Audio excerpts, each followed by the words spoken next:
ആള് പിന്നെ മുങ്ങിയോന്ന് പേടിച്ചു. ഇന്നലെ പറഞ്ഞ കാര്യങ്ങളൊക്കെ പുതിയതായി ഉണ്ടാക്കിയ മറ്റൊരു കഥയാണെന്ന് അല്ല പെട്ടെന്ന് കാണാതായപ്പോ ചിന്തിച്ചു പോയേ. അല്ല, ആ സംഭവങ്ങളൊന്നും ഉണ്ടാക്കി പറയാവുന്ന കാര്യങ്ങളല്ലെന്ന് ശരിക്കും അറിയാം. പക്ഷേ ആദ്യ അനുഭവം അങ്ങനെയായിരുന്നല്ലോ. ഒരു മായയായി വന്നു, മായയായി മറഞ്ഞു. ഞങ്ങളുടെ മാജിക് പോലെ. ഞാൻ പോവാണ്. പോവേ?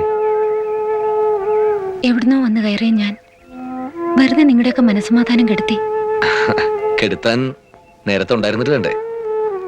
ഇന്നലെ കുട്ടിയെ അവിടെ നിന്ന് രക്ഷപ്പെടുത്തി കൊടുന്നപ്പോഴാ ആദ്യമായിട്ട് മനസ്സമാധാനം എന്താന്ന് ഞാൻ മനസ്സിലാക്കുന്നത്.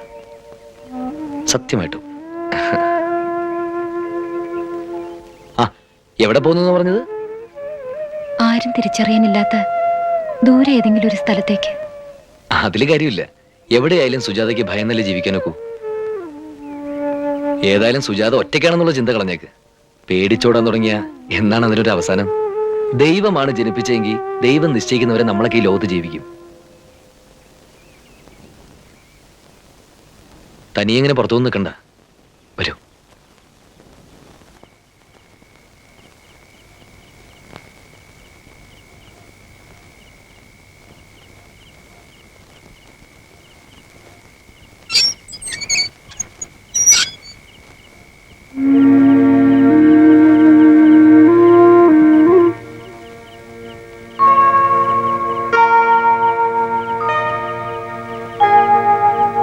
ഹരി,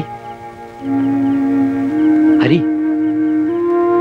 അമ്മേ, അമ്മേ, സുജാതയുടെ അടുത്തുനിന്ന് വരിക ഞാൻ. പേടിക്കണ്ട, വാതിൽ തുറന്നോളൂ. ആരാ? സംശയിക്കണ്ട, സുജാത പറഞ്ഞയച്ചതാ.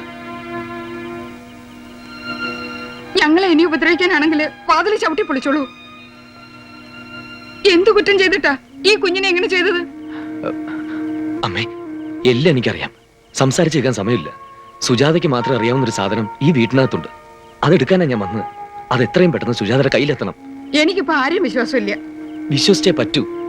നമുക്കൊക്കെ സമാധാനമായിട്ട് ജീവിക്കാനുള്ള ഒരു സാഹചര്യം ഉണ്ടാവണ്ടേ? ദയവായി വാതിൽ തുറക്കും. ഇനിയും വിശ്വാസമില്ലെങ്കിൽ ഒരു കാര്യം പറയാം. അച്ഛന്റെ ഫോട്ടോ വെച്ചിരിക്കുന്നതിന്റെ താഴെയുള്ള ടേബിളിൽ ചില്ലറ ഇടുന്നൊരു കൊടുക്കയില്ലേ, അതിനകത്താണത്.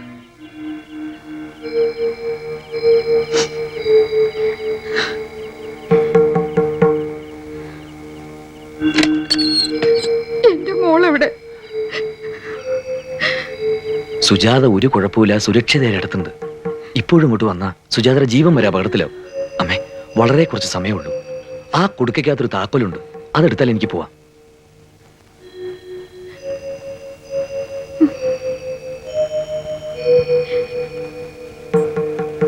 ആൺകുട്ടികൾ ഇങ്ങനെയാ വേണ്ടത്. അമ്മയ്ക്ക് ധൈര്യം കൊടുക്കേണ്ട ഹരിയല്ലേ? പൊട്ടിക്കട്ടെ.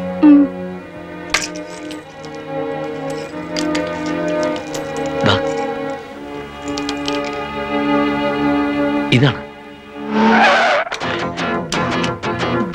ക്ഷമിക്കണം, എനിക്ക് രക്ഷപ്പെട്ടു നോക്കൂ.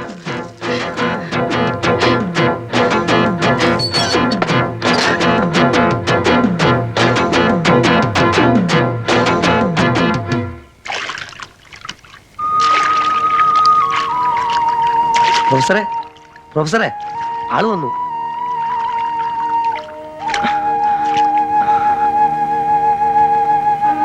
കഷ്ടിച്ച് രക്ഷപ്പെട്ടതാ. അവന്മാര് പ്രാന്തെടുത്ത് പരക്കം പായ. ഇതല്ലേ? അതെ. സുജാത ചെല്ലുന്നുള്ള പ്രതീക്ഷയില് അവന്മാര് വീടിന്റെ പരിസരത്ത് തന്നെ കിടന്ന് കറങ്ങുക. വാൻ മുറ്റത്തെത്തിയപ്പോ മതിലി അടി ഓടുകയായിരുന്നു ഞാൻ. അമ്മയ്ക്ക് ആദ്യം സംശയമായിരുന്നു. അമ്മയെ ഹരിയും പേടിച്ചു ഉരുവായിരിക്കും. ഏയ്, കുഴപ്പമില്ല, ഞാൻ പറഞ്ഞ് സമാനിപ്പിച്ചു. അപ്പൊ ഇനി എന്താ ചെയ്യണ്ടേ? എത്ര ദിവസം വിചാരിച്ച ഒളിച്ചു കഴിയുക? ഒരു കാര്യം ഞാൻ പറയട്ടെ, ഏതായാലും സുജാത ഇത്രയൊക്കെ അനുഭവിച്ചു. പോലീസും പത്രം ഒന്നും വേണ്ട. 2 ദിവസം കഴിഞ്ഞ സിറ്റിയിൽ ഒരു സംഭവം നടക്കുക. വലിയ ജഡ്ജിമാര് കാണും, ഉയർന്ന പോലീസ് ഉദ്യോഗസ്ഥന്മാര്, മന്ത്രിമാര്, പത്രക്കാര് എല്ലാവരും ഉണ്ടാവും. അത്തരമൊരു സദസ്സിന് മുമ്പിൽ നമുക്കിത് എത്തിക്കാൻ സാധിച്ചാൽ എത്ര വലിയ കൊല കൊമ്പനായാലും ഒരു ചുക്കും ചെയ്യാൻ സാധിക്കില്ല. എന്താണത് ഏർപ്പാട്? പത്രത്തിലുണ്ടായിരുന്നല്ലോ, കണ്ടില്ലേ? നീതിമേള. കാത്തുകെട്ടി കിടക്കാതെയും വക്കീൽ ഫീസ് ഇല്ലാതെയും സാധാരണക്കാരന്റെ നിയമപ്രശ്നങ്ങൾക്ക് പെട്ടെന്ന് പരിഹാരം കാണാനുള്ള ഒരു സംവിധാനം. സുജാതയ്ക്ക് എന്ത് തോന്നുന്നു? ജീവിക്കണോ മരിക്കണോ എന്നുള്ളത് മാത്രമാണല്ലോ എന്റെ മുമ്പിലുള്ള ചോദ്യം. അങ്ങനെ ഒരു ചോദ്യമില്ല. ജീവിക്കും എന്ന ഉറച്ച തീരുമാനം എടുക്കാണ് വേണ്ടത്. എന്തായാലും അവര് വെറുതെ വിടുന്ന പ്രശ്നമില്ല. ഇപ്പൊ ഞങ്ങളും കൂടെ ഉണ്ടല്ലോ. എല്ലാം നേരെയായാലും നമ്മൾ എല്ലാരും ചേർന്ന് നമ്മുടെ മാജിക് ഷോ ഗംഭീരമായിട്ട് മുന്നോട്ട് കൊണ്ടുപോകും. നിർത്തോ ആനക്കാര്യത്തിനിടയിൽ ആരുടെ മറ്റും. അല്ല, നമ്മുടെ ഭാവിയെ പറ്റി നമുക്കൊരു തീരുമാനം വേണമല്ലോ, അല്ലേ? അപ്പോ എത്രയും വേഗം ലോക്കറിൽ നിന്ന് അതെടുക്കണം.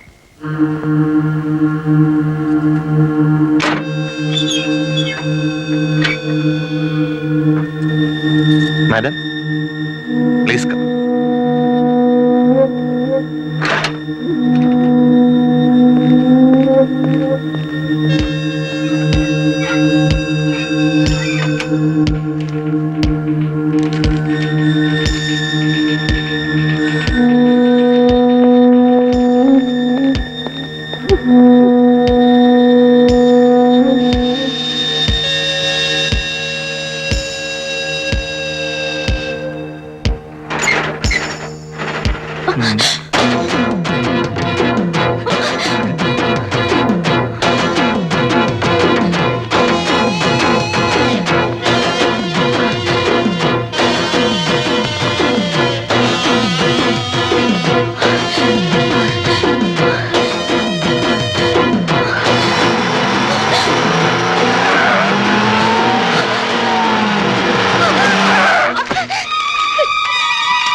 ജുഡീഷ്യറിക്ക് അതിൻ്റെതായ പരിമിതികളുണ്ട്.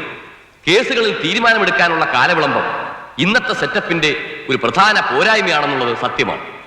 എത്രമാത്രം വൈകുന്നുവോ അത്രമാത്രം നിയമലംഘകർക്ക് നീതിയുടെ കൺവട്ടത്ത് നിന്ന് ഒഴിഞ്ഞു മാറി നിൽക്കാനുള്ള അവസരവും വർദ്ധിക്കുന്നു.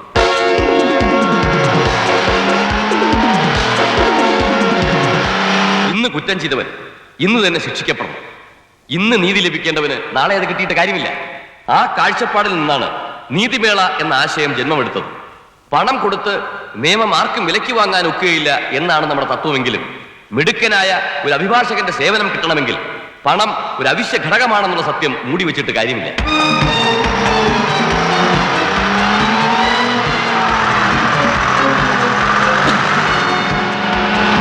എന്താണ് ഓടുന്ന ബസ്സിൽ ചാടി കയറിയിട്ട് നിങ്ങൾ ചാകാൻ നോക്കണം? ബസ് ജംഗ്ഷൻ അടുത്തോട്ട് തിരിച്ചു വിടണം. എന്ത്? ഒരു ഭാഗവത്തിന് സമയമില്ല. പ്ലീസ്, ഞാൻ എന്ത് വേണമെങ്കിലും ചെയ്യാം. ഒരു 5 മിനിറ്റ്.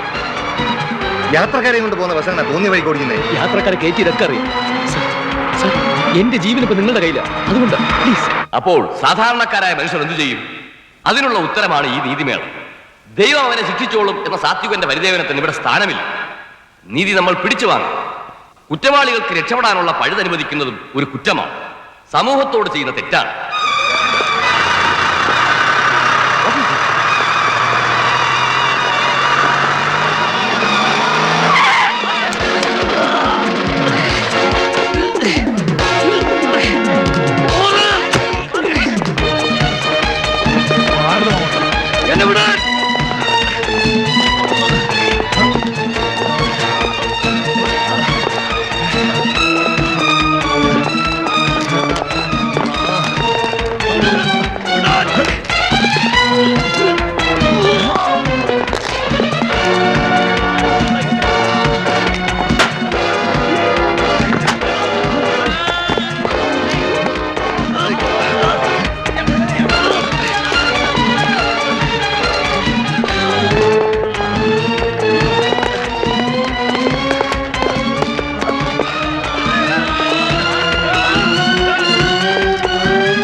പാസ് ദം.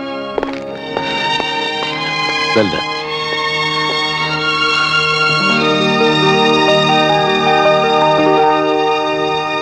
സഹൃദയരെ കലാപ്രേമികളെ, കണ്ണഞ്ചിപ്പിക്കുന്ന പുതിയ ഇനങ്ങളുമായി വിപുലമായ പുത്തൻ സന്നാഹങ്ങളോടെ പ്രൊഫസർ രംഗൂൺ വാലിയും സംഘവും കാണികൾ ഒരു മായാ പ്രപഞ്ചത്തിലേക്ക് കൂട്ടിക്കൊണ്ടുപോവുകയാണ്.